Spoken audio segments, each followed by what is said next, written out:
이어가기 전에 부산경찰청 현지를 연결하겠습니다. 지금 사건 수사 결과 발표하고 있습니다. 현장 연결해 보겠습니다.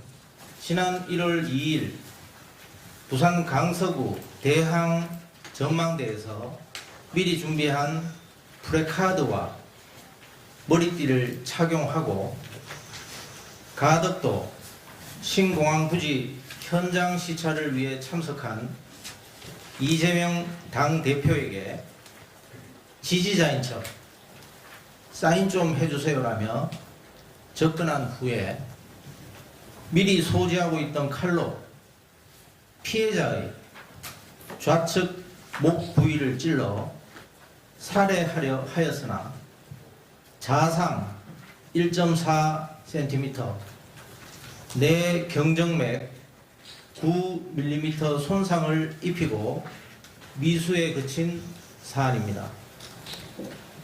부산경찰청은 사건 발생 직후 경찰청장의 지시로 부산경찰청 수사부장을 본부장으로 68명 규모의 수사본부를 설치하고 사안의 중대성을 감안하여 엄중한 수사를 진행하였습니다.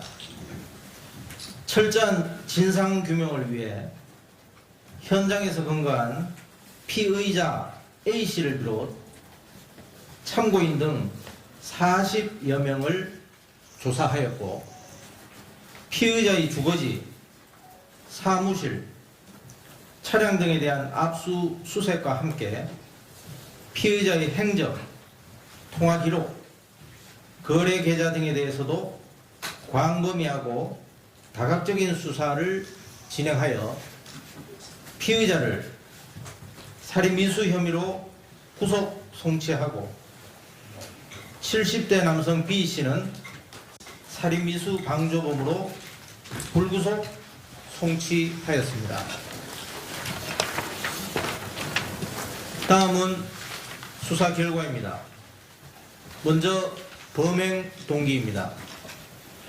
피의자는 더불어민주당 당대표인 피해자에 대한 재판이 연기되는 등 피해자를 제대로 처벌하지 않는 것 같다는 생각에 불만을 품고, 더 나아가 피해자가 대통령이 되는 것을 막고 곧 있을 총선에서 피해자가 특정 세력에게 공천을 주어 다수의 의석수를 확보하지 못하도록 하겠다는 의도로 살해를 결심하였다는 취지로 진술하고, 남기는 말이라는 제목으로 범행의 정당성을 알리기 위해 작성한 8면 분량 메모장에도 유사한 취지의 내용이 반복적으로 기재되어 있음을 확인하였습니다.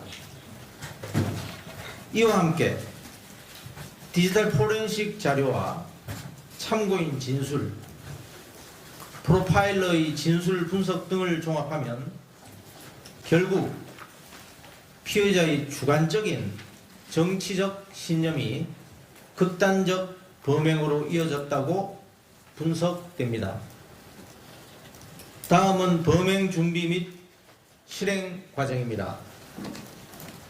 피의자는 작년 4월경 인터넷을 통해 등산용 칼을 구입하여 범행에 용이하도록 개조하였고, 피해자에게 쉽게 접근하기 위해 직접 프레카드, 머리띠를 제작하는 등 범행 준비를 하였습니다.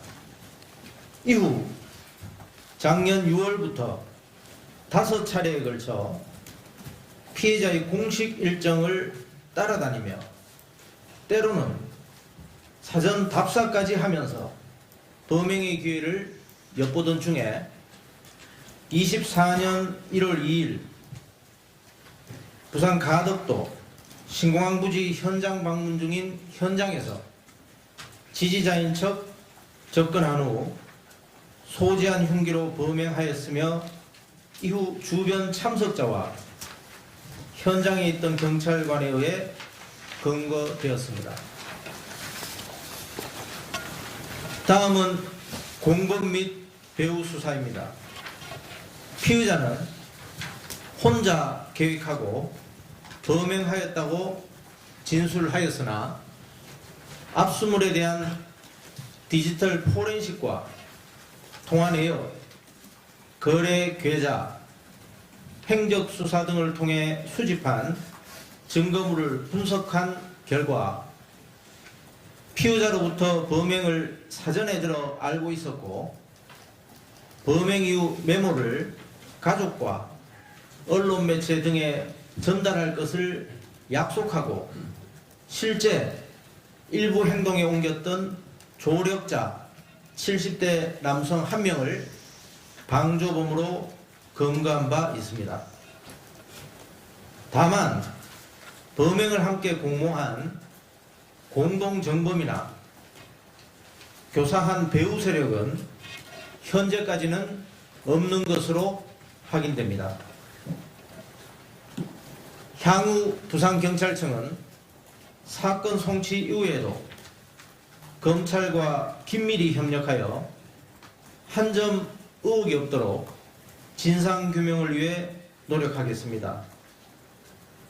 수사 전 과정에 대해서 담당 수사본부에서 보다 자세히 설명토록 하고 일부 매체에서 의혹이 제기되고 있는 부분에 대해서도 영상 전문가가 분석한 내용을 토대로 시연하면서 추가로 설명드리도록 하겠습니다. 감사합니다.